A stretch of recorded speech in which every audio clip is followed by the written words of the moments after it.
This video is made to be clear and educational using information from the internet. It is based on existing knowledge and aims to be both informative and non-violent. My goal is to provide helpful content with honesty and transparency.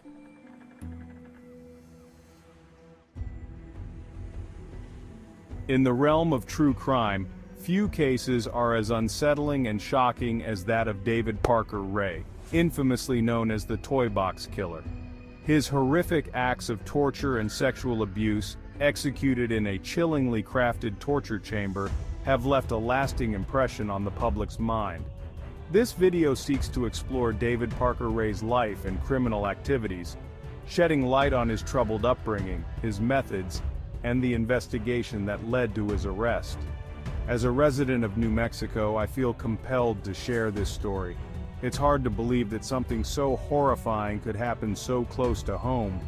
What occurred has not only shocked our local community, but also captured the attention of the entire nation.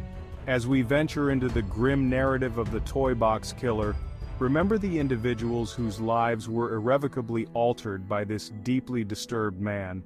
Our aim is to understand the factors that lead to such horrific crimes and emphasize the need to protect the vulnerable. Join us as we unravel the twisted story of David Parker Ray and delve into the legacy of one of America's most notorious serial predators. David Parker Ray was born on November 6, 1939, in the small town of Belen, New Mexico. He grew up in a financially struggling and dysfunctional family, living with his mother, sister, and grandparents on a modest ranch. Ray's childhood was tough, filled with violence, especially from his grandfather, who was his main caregiver.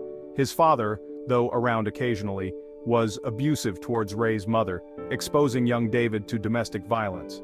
To make matters worse, Ray's father introduced him to pornographic magazines at an early age, which likely influenced his later behavior.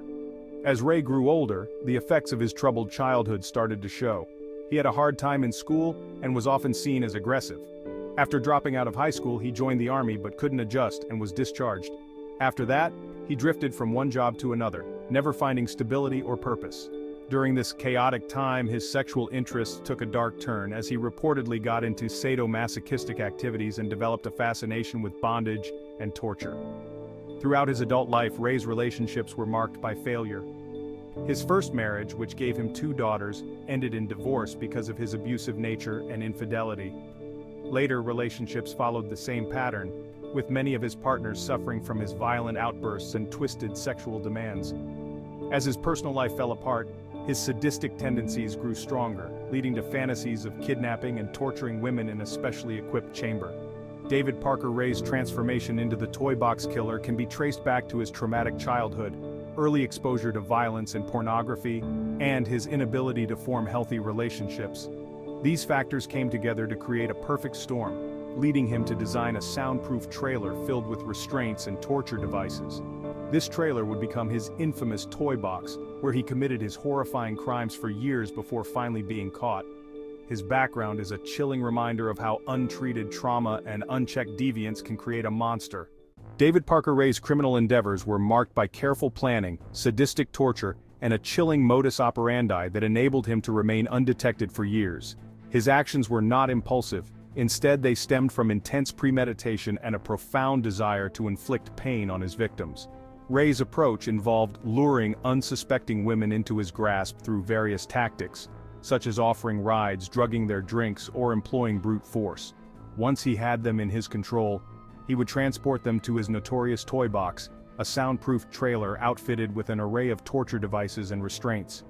It was here that Ray's true nature as a sadistic predator was fully revealed. Inside the toy box, he subjected his victims to unspeakable horrors. His methods of torture included electric shock, sexual assault, and psychological manipulation. He attached electrodes to sensitive areas of his victims' bodies, administering shocks to instill pain and fear.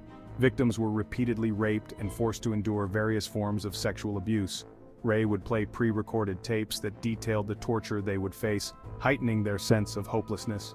Victims were bound, gagged, and kept captive for extended periods in painful positions.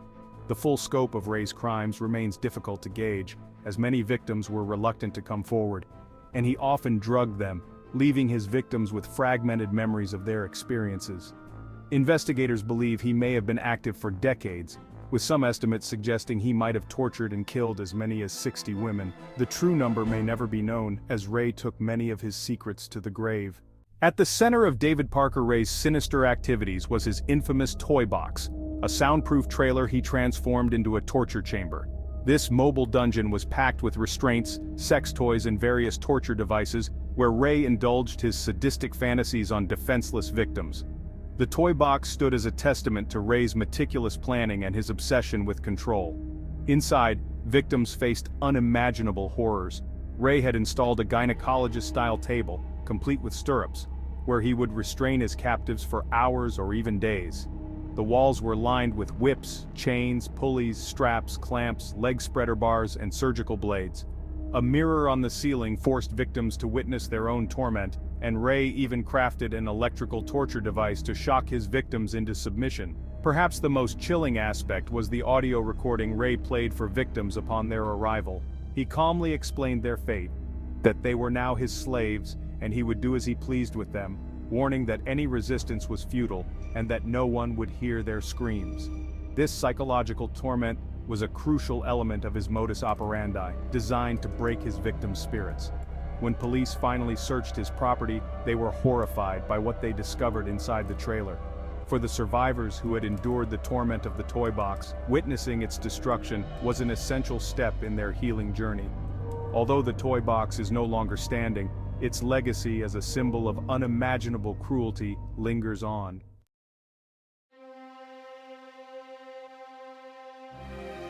Behind every shocking revelation about David Parker Ray's crimes are real people whose lives have been forever altered by the horrors they endured. The victims and survivors of the Toy Box Killer's brutal acts are the emotional core of this tragic tale. While many have understandably chosen to remain anonymous, their experiences stand as a powerful testament to the resilience of the human spirit. One of the most recognized survivors is Cynthia Vigil.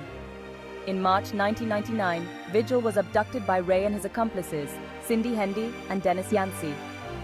For 3 harrowing days, she faced unspeakable atrocities in the toy box.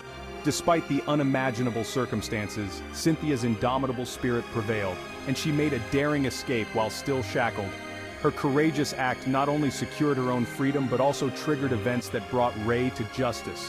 While Cynthia Vigil's ordeal has been shared with the public, countless other victims remain nameless and faceless. It is believed that Ray could have tortured and murdered up to 60 women, though the exact number might never be known. Many of these women were likely marginalized, including transients and sex workers, making them vulnerable targets. The unresolved fate of these women continues to be a heart-rending aspect of this grim saga. Survivors of David Parker Ray's monstrous acts face a long and challenging path to recovery. The scars, both physical and emotional, may linger for a lifetime. However, many find solace and strength in sharing their experiences and advocating for others. Organizations such as RAIN and the National Center for Victims of Crime play pivotal roles in offering support and advocacy. As we recount the chilling details of David Parker Ray's crimes, it's vital to honor the resilience and fortitude of the survivors. These individuals have confronted unimaginable horrors and have shown remarkable strength and resilience. Their efforts to share their stories and raise awareness contribute to a safer world, one where predators like Ray can no longer prey on the vulnerable with impunity.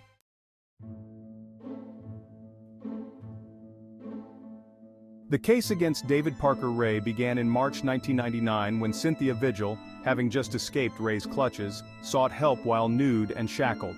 Her desperate plea for help led to a prompt response from a nearby homeowner and the authorities. Her detailed account of her horrifying experience initiated a thorough investigation led by the Elephant Butte Police Department and the New Mexico State Police. The investigation focused on gathering evidence from Ray's residence and the notorious toy box. The collaborative efforts of these agencies painted a gruesome picture of a man who had turned his twisted fantasies into a chilling reality. On March 22, 1999, armed with overwhelming evidence and bolstered by survivor testimonies, law enforcement arrested David Parker Ray and his accomplice Cindy Hendy. The trial of David Parker Ray was fraught with tension and marked by shocking disclosures, reflecting the community's outcry for justice. Survivors bravely recounted their terrifying experiences, providing a stark portrayal of Ray's sadistic practices. The prosecution's case was solid, underpinned by Ray's meticulous records and chilling audio visuals of his crimes. Despite his defense team's efforts to undermine the survivors' credibility, the evidence stood firm. Ray was convicted on numerous counts and received a sentence of 224 years, ensuring he would never harm another soul. The trial underscored the importance of delivering justice, no matter the depths of depravity involved.